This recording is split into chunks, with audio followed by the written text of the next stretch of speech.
오늘 우리에게 주시는 하나님 말씀은 요한복음 18장 12절에서 18절까지의 말씀입니다. 이에 군대와 천부장과 유대인의 아랫사람들이 예수를 잡아 결박하여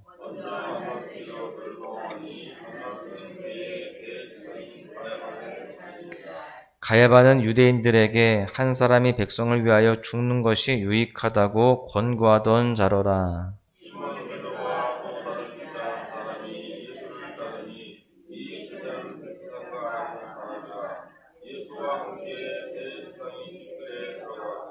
베드로는 문 밖에 서 있는지라 대제사장을 아는 그 다른 제자가 나가서 문 지키는 여자에게 말하여 베드로를 데리고 들어오니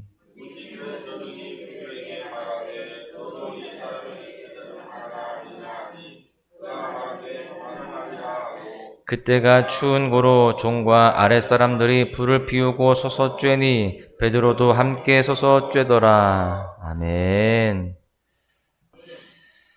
예수님과 베드로는 매우 가까운 관계입니다. 예수님은 베드로를 정말 많이 사랑하셨고 또 베드로는요 예수님이 가시는 길에 늘 함께 동행했던 그러한 제자였습니다. 그런데 오늘 본문을 통해서 우리는 이 둘의 관계가 매우 서먹해져 있음을 보게 됩니다. 둘의 관계에 커다란 벽이 있음을 우리가 발견하게 되는데요. 왜 이런 일이 벌어지게 되었을까요? 우리는 그저 베드로를 배신자라고 손가락질을 하게 됩니다. 어떻게 예수님을 모른다고 할 수 있어? 이렇게 말하면서 모든 책임이 베드로에게 있다라고 확정을 짓는 것이죠. 그런데 혹시 이러한 베드로의 모습을 보면서 우리의 모습은 어떤지 돌아볼 수 있어야 됩니다. 세상살이 속에 예수님에게 실망한 적이 없는지, 입술로 예수님을 모른다는 말만 안 했을 뿐 우리도 예수님을 전혀 모르는 사람이 할 만한 행동을 하지는 않았는지 우리가 돌아보아야 됩니다. 우리가 주님과의 관계 속에 혹시 소원해진 영역들이 없는지 한번 잘 돌아보면서 우리가 더욱더 주님과 가까워지는 그런 삶이 되어야 되는 것이죠. 오늘 우리가 말씀을 통해서 예수님과 나와의 관계가 어떤지 점검하면서 예수님이 어떤 분이신지, 나에게 주님은 어떠한 존재인지를 다시 한번 생각하면서 예수님과 온전한 관계를 회복하는 그런 모습들이 되어야 할 줄로 믿습니다. 이 시간 베드로에게 예수님은 어떤 분이셨는지를 살펴보면서 나 자신의 모습을 점검하며 예수님과의 관계도 회복할 수 있기를 간절히 소망합니다. 오늘 말씀을 통해서 우리는 깨달을 수 있는 첫 번째 교훈이 성경은 예수님이 어떤 일을 당하셨는지를 우리가 확인할 수가 있습니다. 예수님은 결박을 당하여서 끌려가셨다라고 그렇게 말씀합니다. 본문 12절의 말씀을 보십시오. 이에 군대와 천부장과 유대인의 아랫사람들이 예수를 잡아 결박하여 예수님이 체포되어서 결박을 당하십니다.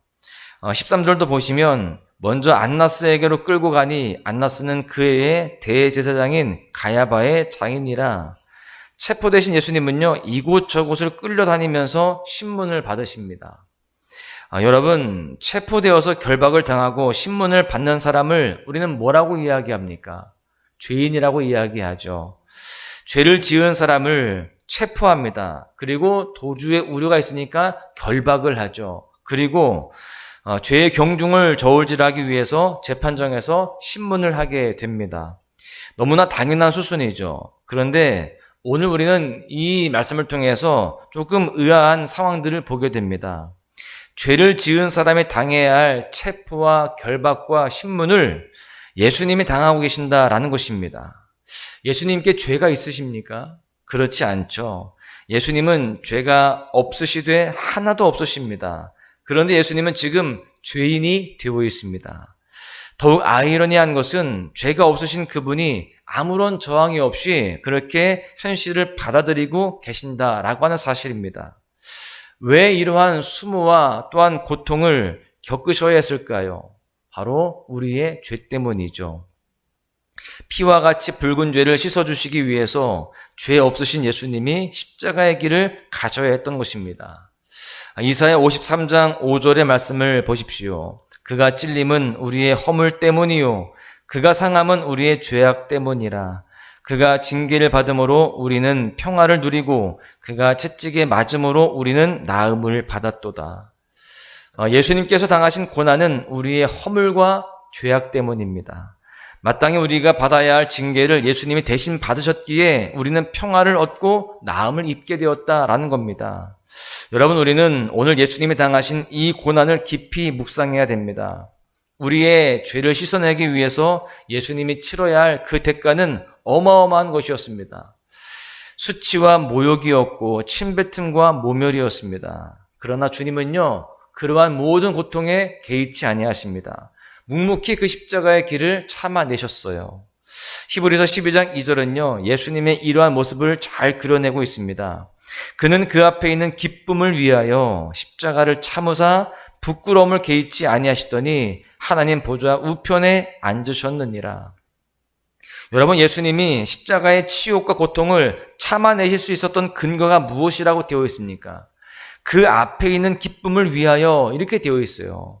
여러분, 이것이 무슨 기쁨일까요? 죄에 빠져 죽을 수밖에 없는 우리에게 새 생명을 선물로 주시는 그런 기쁨입니다. 예수님은 오직 우리를 살려내시기 위해서 그 길을 가셨고 모욕을 참아내셨으며 그 길에 대해서 기쁨으로 여기셨습니다. 여러분, 이렇게 말씀하시는 거예요. 내가 너를 건졌고 살렸기에 나는 괜찮다. 이 고통 나는 감당할 수 있다. 나는 오히려 기쁘다. 이렇게 말씀을 하시는 겁니다. 예수님의 이 그 크신 사랑 앞에 우리는 가슴이 먹먹해지며 또한 감사하고 감격할 수밖에 없는 것입니다. 여러분, 그렇다면 우리는 오늘 뭘 해야 될까요? 예수님은 우리가 어떻게 살기를 원하실까요? 히브리서 12장 2절 초반부에 그 답이 있습니다. 믿음의 주요 또 온전케 하시는 이인 예수를 바라보자. 우리는 예수님을 바라보는 삶을 살아가야 할 줄로 믿습니다. 우리의 시선을 주님께 온전히 고정하며 살아가야 되는 것입니다. 그분의 그 크신 사랑이 우리 가슴에 새겨져서 오직 주님만이 내 삶의 주인이라고 고백하면서 믿음으로 살아가는 그런 모습이 되어야 할 줄로 믿습니다. 그것이 우리를 그 십자가의 사랑으로 사랑하신 그 주님 앞에 우리의 마음을 드리며 보답할 수 있는 그런 모습이 됨을 기억하시기를 간절히 소망합니다. 두 번째로 성경은요, 체포되신 예수님 앞에서 베드로가 어떤 모습을 보여주는지 상세하게 소개하고 있다는 것을 보게 됩니다. 본문 17절의 말씀을 보십시오. 문지키는 여종이 베드로에게 말하되 너도 이 사람의 제자 중 하나가 아니냐 하니 그가 말하되 나는 아니라 하고, 대제사장의 집들로 들어가는 길목에 여종이 서 있었습니다. 아마도 문 어귀에 서서 사람들을 잘 보고 있다가 내부인들만을 들여보내는 그런 역할을 했던 여인으로 추정을 할 수 있습니다. 이 여인이 베드로를 알아보고는요, 너도 예수의 제자 중 하나가 아니냐 이렇게 묻는 겁니다. 우리는 베드로의 대답에 조금 주목해야 됩니다. 베드로가 주저하고 있습니까? 아니면 단호히 대답합니까? 의외로 후자예요. 단호하게 대답을 합니다. 나는 아니라. 사실 베드로는요, 원래부터 단호하고 확실한 성격의 소유자였습니다. 마태복음 26장 33절을 보시면 베드로가 대답하여 이르되 모두 주를 버릴지라도 나는 결코 버리지 않겠나이다. 저는 버리지 않겠습니다. 이렇게 말해도 강렬할 텐데 결코 버리지 않겠습니다. 이렇게 이야기하거든요. 물론 이 말은 결국 호언장담으로만 끝나게 되었습니다. 예수님을 끝까지 따르겠다라고 말할 때 베드로는요, 굉장히 단호했어요. 그런데 그는 예수님을 모른다라고 할 때도 너무나 단호했습니다. 우리는 예수님을 부인하는 그의 언행 속에서 조금의 주저함도 발견할 수 없습니다. 혹시 예수님이 내가 이렇게 부인하는 것을 알고 계시지 않을까? 저쪽에서 나를 지금 보고 있진 않을까? 이런 생각을 전혀 하지 않는 그런 느낌입니다.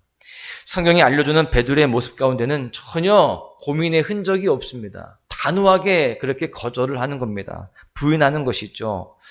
그렇다면 베드로는 지금 무엇을 지금 두려워해서 이렇게 단호하게 예수님을 거절하고 부인했을까요? 하나님의 시선이 아닙니다. 단순하게 여종의 질문에 두려움을 느낀 것입니다. 다른 모든 사람이 주를 버려도 나는 끝까지 따르겠다, 그렇게 이야기했던 그 베드로가, 그런 호기로운 베드로가 사라졌습니다. 예수님을 체포하러 달려들던 무리를 향해서 칼을 빼들면서 예수님을 지키려고 했던 그 강심장 베드로가 지금 온데간데 사라졌습니다. 지금 베드로는 겨우 한 여자의 음성 앞에서 무릎을 꿇고 말게 되었습니다. 여러분, 그런데요, 이러한 베드로의 모습을 보면서 우리는 나의 모습을 발견하게 됩니다. 우리가 주님 앞에 예배할 때 그렇게 뜨겁게 찬양하면서 하나님 앞에 주님만 따르겠다라고 약속하기도 합니다. 세상의 어떤 상황 속에서도 주님의 말씀을 따르겠다라고 그렇게 결단하기도 하죠. 그런데 삶의 현장에서 우리의 모습은 이 베드로와 같이 흔들리고 넘어질 때가 있음을 깨닫게 됩니다. 그 누군가의 말 한마디에 우리는 무릎을 꿇게 되어지고요. 세상의 흐름과 가치관 앞에 너무 쉽게 무너지는 경우들이 있다라는 것입니다. 여러분, 그렇다면 우리가 바로 베드로인 것입니다. 오늘 우리는 말씀 앞에서 진솔된 고백을 하나님 앞에 드려야 됩니다. 하나님, 내가 바로 베드로였습니다. 내가 주님을 거절했고 부인했습니다. 내가 모른다고 했습니다. 이렇게 우리는 우리의 실체와 우리의 연약함을 주님 앞에 인정할 때에 주님은 우리를 외면하지 아니하시고요. 주님이 우리를 어루만져 주심을 기억하시기를 바랍니다. 우리의 회복은 우리의 연약함을 인정하는 순간부터 시작된다는 사실을 분명히 깨달으시기를 바랍니다. 야고보서 4장 10절의 말씀을 보십시오. 주 앞에서 낮추라. 그리하면 주께서 너희를 높이시리라. 하나님 앞에서 우리의 연약함을 인정할 때 하나님은요, 우리에게 은혜를 부어주시고 우리를 세워주신다는 것을 우리는 잘 알아야 됩니다. 이제 우리 모두가요, 내가 바로 베드로였습니다. 내가 그렇게 연약한 자였고 내가 그렇게 흔들리는 자였습니다. 이제 주님의 은혜를 구하오니 우리 심령을 어루만져 주시고 우리를 다시 세워주시옵소서. 이렇게 고백하면서 주님 앞에 나아갈 때에 하늘의 은혜를 경험하는 놀라운 복이 우리 모두에게 있을 줄로 믿습니다. 말씀을 정리하는데요, 말씀의 서두에서 예수님과 베드로의 관계가 굉장히 서먹해져 있다라고 말씀을 드렸죠. 그런데 사실 우리도 예수님과 굉장히 서먹해져 있을 때가 있음을 깨닫게 됩니다. 그렇게 볼 때에 하나님께서 오늘 이 예배의 자리에, 이 기도의 자리에 우리를 부르신 이유가 분명히 있는 것입니다. 그 서먹함을 깨뜨리고 우리와 깊은 교제를 원하시기 때문이다. 우리와 더욱더 가까워지길 원하시기 때문이다 라는 것입니다. 이제 우리는요, 서먹한 관계 속에 있으면 안 됩니다. 주님과 다시 끈끈하고 단단한 관계를, 더 친밀한 관계를 형성해야 되는 것입니다. 회복해야 되는 것이죠. 오늘 예수님은 우리에게 당신이 어떻게 구원을 이루셨는지 보여주셨습니다. 체포되고 끌려가고 신문을 받아도 나는 너를 끝까지 포기하지 않는다. 너를 위해서 이 길을 걸어간다. 내가 너를 이렇게 사랑한다. 이렇게 말씀하시고 또 우리에게 그 사랑을 보여주시는 그 사랑을 깊이 우리가 가슴에 새겨야 됩니다. 그리고 우리는요, 우리의 연약함을 예수님 앞에서 인정하면서 내가 베드로였습니다. 이렇게 고백하면서 주님 앞에 정직하게 나아가야 할 줄로 믿습니다. 그럴 때 주님께서 우리를 어루만져 주시고 위로하시며 새 힘을 주실 줄로 믿습니다. 오늘 하루 주님과 서먹한 관계가 아니라 친밀한 관계를 회복하고 주님과 동행하는 은혜의 날 되시기를 주님의 이름으로 간절히 축원합니다. 이 세상을 살아가는 동안에 나의 힘을 의지할 수 없으니 기도하고 낙심하지 말 것은 주께서 참 소망이 되심이라. 하나님의 꿈이 나의 비전이 되고 예수님의 성품이 나의 인격이 되고 성령님의 권능이 나의 능력이 되길 원하고 바라고 기도합니다.